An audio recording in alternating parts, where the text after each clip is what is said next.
गुंडों की भीड़, कभी राम के नाम पर, कभी हनुमान के नाम पर, कभी गाय के नाम पर। मैं थैंक्स और बधाई देना चाहता हूं गुजरों को, जाटों को और तमाम जो देश के इंसान और भाईचारे वाले लोग हैं। उन्होंने पोल खोल करके रख दी भाजपा के इस पूरे दंगे की। देखिए, हम नूह में जहां कभी दंगे का इतिहास नहीं हुआ वहां दंगा करा सकते हैं। प्रभाकर का तबादला कर दिया दंगाई संघियों की सरकार ने। ये जो नूह का दंगा है उस पर बात करने से पहले आपको एक याद दिलाता हूं।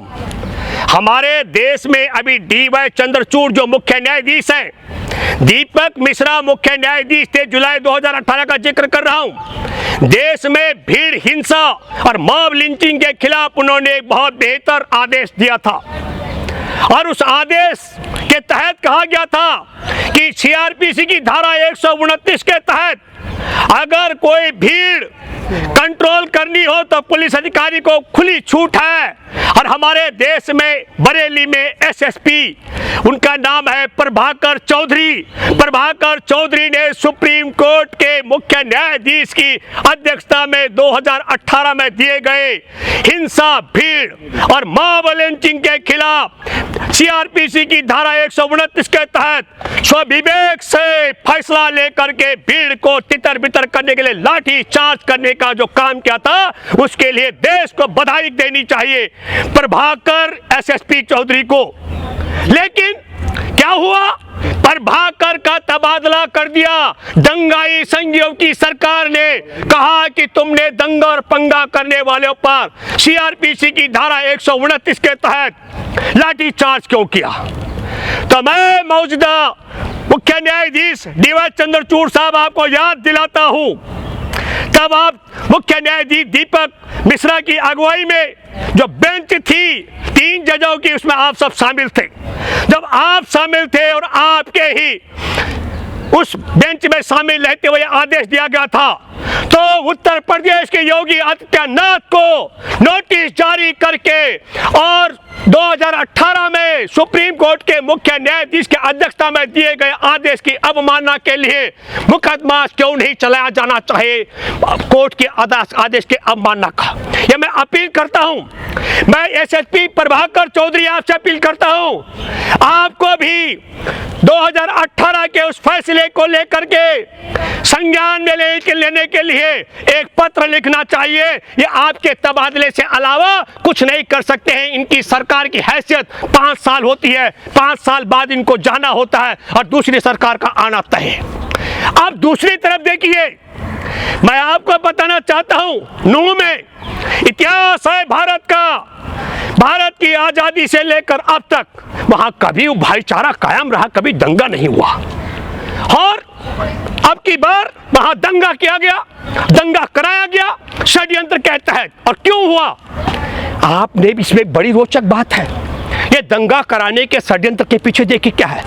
एक काउ टास्क फोर्स है और वो काउ टास्क फोर्स है, उसमें गौ रक्षकों को भी शामिल किया गया है। हरियाणा की खट्टर सरकार की नासिर जुनैद की हत्या कर दी गई थी फरवरी में जला करके। उसी काउ टास्क फोर्स और गौ रक्षक, उसका नाम है मोनू मानेश्वर के माध्यम से। और मोनू मानेश्वर जब उस टास्क फोर्स का सदस्य है और उस टास्क फोर्स के माध्यम से जो खट्टर सरकार ने गठित कर रखी है, तो सबसे बड़ी बात मैं ये कहना चाहता हूं कि जुनैद और नासिर की हत्या का मुकदमा खट्टर सरकार पर भी चलना चाहिए। अपहरण कर जिंदा जलाने का यह सुप्रीम कोर्ट की जिम्मेदारी बनती है, क्योंकि सुप्रीम कोर्ट का आदेश पहले आ रखा है जुलाई 2018 में। यह बात मैं चंद्रचूड़ साहब आपको याद दिलाना चाहता हूं। यह बात मैं राजस्थान की गहलोत सरकार को याद दिलाना चाहता हूं, जो नासिर और जुनैद के मामले में मुकदमा दर्ज की हुई है। और एक हैरानगी की बात है, हरियाणा में राजस्थान के ये 2 नासिर और जुनैद को जिंदा जलाया जाता है और खट्टर कह रहा है पकड़ लो गहलोत तुम। मैं इस क्रोनोलॉजी को भी आपको समझना पड़ेगा। और मैं आपको बताना चाहता हूं, न केवल मोनू मानेश्वर का जिक्र, पर एक और है बिट्टू बजरंगी, जो चैलेंज कर रहा था। उसका हयात वीडियो दुनिया ने देखा। हमारे देश में 2018 का जो भीड़ हिंसा और मॉब लिंचिंग के खिलाफ जो फैसला आया था, आदेश आया था, उसमें कहा गया है कि धारा 153 के तहत ऐसी अफवाह झूठ फैलाने वाले के खिलाफ यह संविधान में, यह कानून में जो और कोई प्रावधान है, तत्काल मुकदमा दर्ज होना चाहिए। तो देखना रोचक होगा कि वहां पर जो धर्म के नाम पर जुलूस निकाला जा रहा था, उसमें जिस तरीके का बिट्टू बजरंगी का वह बयान था, हरियाणा की खट्टर सरकार ने और नूह की जो पुलिस है उन्होंने बिट्टू बजरंगी के खिलाफ उस धारा के तहत मुकदमा दर्ज किया है कि नहीं, यह महत्वपूर्ण है। महत्वपूर्ण है कि वहां AK-47 को लेकर के फायरिंग कर रहा था मंदिर किसे, उसका नाम है बाबा, उस लड़के का नाम, उसके हुलिया और हैसियत से लगता नहीं है उसकी औकात होगी AK-47 रखने की, लेकिन AK-47 के फायरिंग करने वाला, उसके साथ वहां पुलिस फोर्स भी खड़ी थी। तो बुलडोजर चलने चाहिए उन सब पुलिस कर्मियों के घरों पर जिन पुलिस कर्मियों की मौजूदगी में उस बाबा नामक युवा ने AK-47 से गोलीबारी की है। तब ये हैरानगी की बात हो रही है जहां देश में कभी दंगा नहीं होता था। और तब मैं ये कहना चाहता हूं, फिर सवाल आता है कि 2018 का कानून जिस दिन अस्तित्व में आया था, 2018 का 17 जुलाई का मैं जिक्र कर रहा हूं, और 20 जुलाई को राजस्थान में रकबर खान की हत्या करके भाजपा संघ परिवार की सरकार ने संदेश दिया था कि हम किसी भी कीमत पे सुप्रीम कोर्ट के मुख्य न्यायाधीश की हिंसा, भीड़ और मॉब लिंचिंग के कानून को के पालन नहीं करेंगे।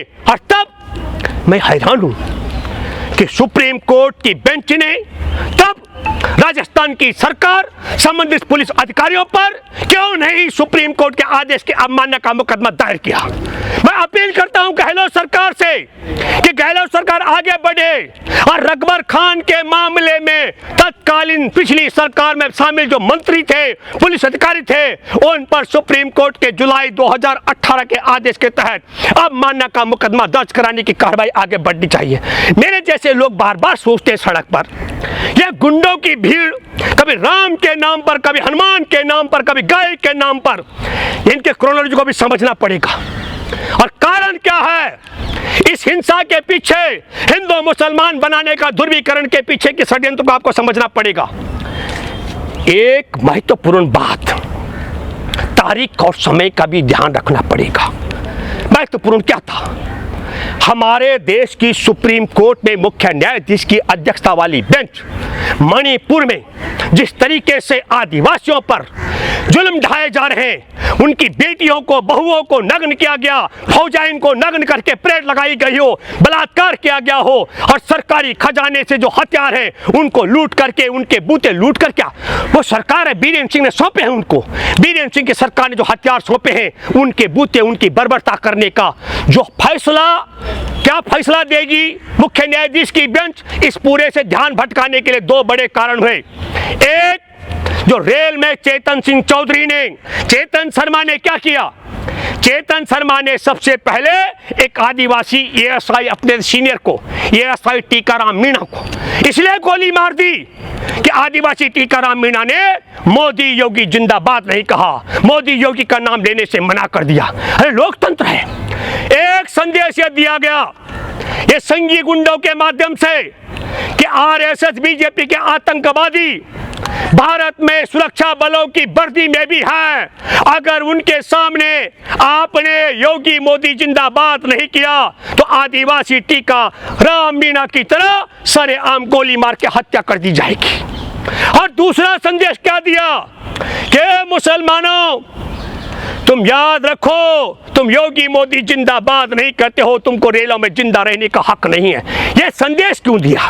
और तीसरी बात कि पूरे भारत में जो माहौल बन गया है कि देश को बचाने के लिए एनडीए को हटाना होगा, मोदी को भगाना होगा और इंडिया को लाना होगा, यह जो चर्चा सार्वजनिक परिवहन व्यवस्था में होने लग गई है, इससे लोगों को डराने का षड्यंत्र है। इसलिए मैं देशवासियों, आप सबों से अपील करता हूं, आदिवासी, मछुआरे, दलित, भूमिहीन, किसान, नौजवान, महिला, पुरुष सब इकट्ठे होकर बसों में, रेलों में जा जहाजों में, मेट्रो में, हर जगह चर्चा करो कि न देश को बचाने के लिए, संविधान को बचाने के लिए, देश के भाईचारे को, देश की सीमा को, देश के सेना को और देश की व्यवस्था, किसान और जवान और महिलाओं को बचाने के लिए नरेंद्र मोदी और एनडीए को भगाना होगा। मैं सैल्यूट करता हूं हरियाणा में नूह में जहां आग लगा दंगे करा थे, उससे पहले जाट बड़े मुखिया लोगों ने ऐलान किया, कहा कि जाट का धर्म देश में अन्न पैदा करना, जवान पैदा करना, पहलवान पैदा करना, देश में भाईचारा, इंसानियत पैदा करना, ये हमारा दायित्व है। गुजरों के मुखिया ने भी ये सब किया। इनका इतिहास देखिए आप, कहीं ये मीर भोज के नाम पर गुजर और राजपूतों को लड़ाते हैं। हमने फैक्ट फाइंडिंग रिपोर्ट की थी, हरियाणा में जाटों के कत्ले आम कैसे इन्होंने कराया था। आपने मराठों पर भी इनका अत्याचार देखा होगा, और राजस्थान में भी रेल की पटरियां गोलियों से, खून से सन गई थी, ये सब जानते हैं। इनसे पूछना पड़ेगा कौन हिंदू है भैया। जाट जाट हो गया, गुजर गुजर हो गया, मराठा मराठा हो गया, राजपूत राजपूत हो गया। अरे कहीं और घटना भी है। उत्तर प्रदेश में जब दुबे के घर में बुलडोजर चल रहा था, उस नब्बे हायता के साथ क्या हुआ वो सब जमाना जानता है। तो वो फिर कौन हिंदू है। पर मैं ये बात आपके माध्यम से कहना चाहता हूँ, 31 तारीख को यह संदेश और दिया गया कि मुख्य न्यायाधीश ये मत भूलो, जिनकी हिफाजत में तुम हो वो वर्दीधारी भाजपा आरएसएस के आतंकी भी हो सकते हैं। चेतन की तरह जो रेलवे पुलिस फोर्स का जो आदिवासी टीकाराम मीणा और मुसलमान यात्रियों की हत्यारा था। और दूसरी बात कि तुमने क्या कानून पास किया भीड़ और मॉब लिंचिंग के खिलाफ। देखिए हम नूह में जहां कभी दंगे का इतिहास नहीं हुआ, वहां दंगा करा सकते हैं। तब मैं कहना चाहता हूं सुप्रीम कोर्ट के बैठे मुख्य न्यायाधीश की अध्यक्षता वाली बेंच और तमाम जजों से, जान तो जाने की चीज है और मौत आने की चीज है। हमको भी बहुत धमकियां आती हैं, हम बाकियों की तरह रोना नहीं रो सकते हैं। इनका वोट बैंक खिसक रहा है। आदिवासी, पिछड़े, दलित, गुजर, जाट, मतलब बड़ी संख्या ब्राह्मण, राजपूत भी कई खिसक रहे हैं। जो खिसकने लग गए हैं उनको बचाने का षड्यंत्र है कि इन्होंने जानबूझकर हिंदू मुसलमान का कार्ड खेला। लेकिन एक बात फिर कहना चाहता हूं कि सुप्रीम कोर्ट में बैठे जजों को चुनौती भी दी कि तुम क्या हिंसा और मॉब लिंचिंग के खिलाफ मुकदमा फैसला देते हो। हम तो तुम्हारी नाक के नीचे एनसीआर में ही भी कत्ले आम मचाने के लिए बाबा जैसे AK-47 लेकर के, और वो क्या है बिट्टू बजरंगी जिसका बयान वीडियो बहुत घटिया, और जो वांटेड है मोस्ट वांटेड 10,000 का इनामी, क्या नाम है उसका, मोनू मानेश्वर, उसके वीडियो से तहलका मचा सकते हैं, आग लगवा सकते हैं, हिंदू मुसलमान करा सकते हैं। मैं थैंक्स और बधाई देना चाहता हूं गुजरों को, जाटों को, तमाम जो देश के इंसान और भाईचारे वाले लोग हैं। उन्होंने पोल खोल करके रख दी भाजपा के इस पूरे दंगे की।